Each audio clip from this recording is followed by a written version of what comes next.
Assalamualaikum warahmatullahi wabarakatuh. Selamat datang di Wukas channel yang menceritakan sebagian kecil kisah-kisah yang terjadi di alam gaib. Jangan lupa klik tombol like dan subscribe. Wukas channel hanya merangkum liputan-liputan Ustadz Hakim Bawazir beserta kru SDG yang diupload ke media YouTube sekitar 1 tahun yang lalu. Agar tidak ketinggalan liputan terbaru Ustadz Hakim Bawazir beserta kru SDG, silakan subscribe channel YouTube beliau yang link channel YouTube-nya admin lampirkan di deskripsi video ini. Dan bagi sahabat syiar yang berminat membeli pernak-pernik SDG, parfum, serta berbagai macam produk lainnya, bisa mengikuti Instagram SDG Store atau bisa juga pesan langsung via WhatsApp ke nomor yang tertera di gambar berikut ini. Pada video kali ini merupakan rangkuman liputan Ustadz Hakim Bawazir beserta kru SDG saat melakukan liputan di Pantai Depok, Yogyakarta. Liputan ini dilakukan dalam rangka mempertemukan Rahyang Jayadharma dengan Dewi Angin-Angin. Di awal liputan dipersiapkanlah salah satu mediator perempuan yang bernama Butari. Setelah beberapa saat, masuklah salah satu makhluk ke tubuh Butari. Makhluk itu mengaku sebagai penjaga di Pantai Depok ini dan juga mengatakan bahwa dirinya tidak suka dengan kehadiran Ustadz Hakim beserta kru SDG di Pantai Depok ini. Abah Hakim menyatakan bahwa maksud dan tujuannya datang ke pantai ini adalah untuk berjumpa dengan Dewi Angin-Angin. Setelah mendengar jawaban Abah Hakim, mediator melakukan beberapa gerakan dan terlihat seperti ada pergantian makhluk di tubuh mediator ini.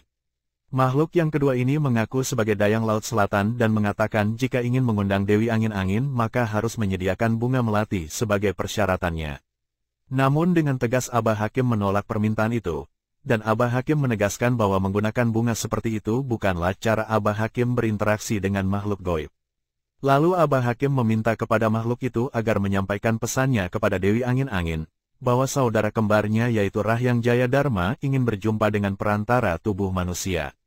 Setelah beberapa kali tubuh Ibu Tari berganti-ganti sosok yang merasukinya, kini kembali masuk sesosok makhluk, namun saat Abah Hakim mencoba bertanya tentang nama makhluk itu, dia enggan memberikan jawaban. Lalu Abah Hakim melanjutkan pertanyaannya, apakah Anda ingin berjumpa dengan Rahyang Jayadharma? Dan seketika makhluk itu menangis. Ketika ditanya kenapa ingin sekali berjumpa dengan Rahyang Jayadharma dan juga Sang Hyang Astadewa. Makhluk itu bercerita bahwa sejak kecil sudah berada di Kerajaan Laut Selatan dan tidak diizinkan oleh ibunya untuk bertemu kakaknya yaitu Rahyang Jayadharma dan juga bapaknya yaitu Sang Hyang Astadewa. Makhluk itu menyebutkan namanya yaitu Dewi Nawang Wulan atau Dewi Angin-Angin. Saat Abah Hakim bertanya tentang siapa yang menceritakan bahwa Dewi Nawang Wulan mempunyai seorang kakak, dan Dewi Nawang Wulan menjawab bahwa ibunya lah yang menceritakan itu semua. Dan saat Rahyang Jayadharma telah masuk ke tubuh Sadi Pamungkas serta mendekat ke arah Dewi Nawang Wulan, tangisnya pun kembali pecah. Karena sudah sangat lama tidak berjumpa dengan Rahyang Jayadharma. Dewi Nawang Wulan juga mengatakan bahwa dirinya ingin sekali bertemu dengan bapaknya, yaitu Sang Hyang Astadewa. Setelah dirasa cukup perjumpaan itu, Rahyang Jayadharma dan juga Abah Hakim meminta agar Dewi Nawang Wulan segera kembali ke Kerajaan Laut Selatan, karena sang ibunda, yaitu Nyi Roro Kidul sudah menunggunya di bibir pantai. Rahyang Jayadharma mengantarkan saudari kembarnya untuk kembali ke Kerajaan Laut Selatan sambil meneteskan air mata. Dirinya tak kuasa menahan kesedihan karena butuh waktu yang lama untuk bisa berjumpa kembali. Setelah itu Rahyang Jayadharma mendapat firasat bahwa akan ada tamu dari Kerajaan Laut Selatan, dan berpesan kepada salah satu murid Abah Hakim agar menjaga gurunya. Dan benar saja, tidak beberapa lama setelah itu masuklah sesosok makhluk ke tubuh salah satu mediator yang bernama Dian Cepluk. Makhluk itu mengaku bernama Jalapatih dan mengatakan bahwa dirinya diutus Ratu Laut Selatan. Dirinya ditugaskan untuk menjemput Abah Hakim untuk hadir ke Istana Laut Selatan. Namun Abah Hakim menolak untuk diajak masuk ke Kerajaan Laut Selatan. Jalapatih menegaskan bahwa Abah Hakim mempunyai tanda mustika biru di tubuhnya, sehingga Abah Hakim dipersilahkan untuk hadir di Istana Laut Selatan. Dan sekali lagi Abah Hakim menolak serta memberikan jawaban bahwa Abah Hakim tidak pernah meminta mustika biru itu. Ratu Pantai Selatanlah yang memberikannya kepada Abah Hakim. Akhirnya pertempuran di antara keduanya pun tidak terelakkan lagi. Awalnya Jalapatih sempat terpental ke belakang karena terkena serangan dari Abah Hakim. Namun setelah bangkit dan membaca mantra, Jalapatih menyerang Abah Hakim dengan tiba-tiba dan membuat Abah Hakim terjatuh hingga tidak sadarkan diri. Melihat Abah Hakim pingsan, Jala Patih berusaha melanjutkan serangannya dengan mendekati tubuh Abah Hakim yang tergeletak.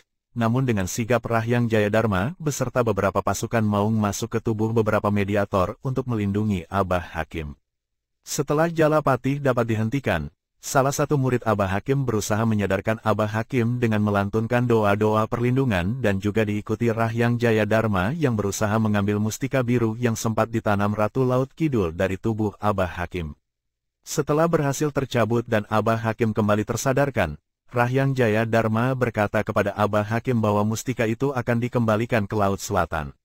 Dengan menggenggam mustika biru itu, Rahyang Jayadharma berlari ke arah bibir pantai untuk menyentuhkan mustika itu dengan air laut.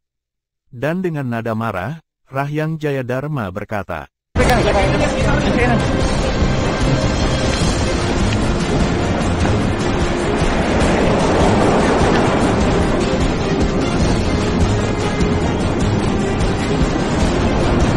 Segoro Kidul, aku kembalikan mustikamu. Jangan pernah kau ganggu lagi saya atau Iwa.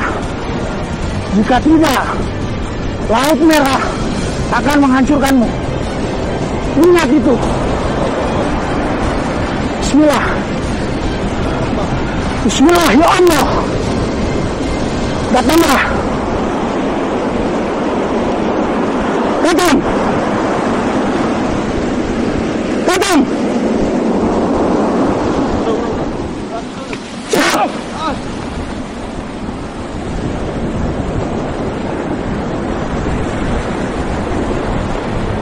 Selesai sudah urusanmu dengan saya atau Iwa.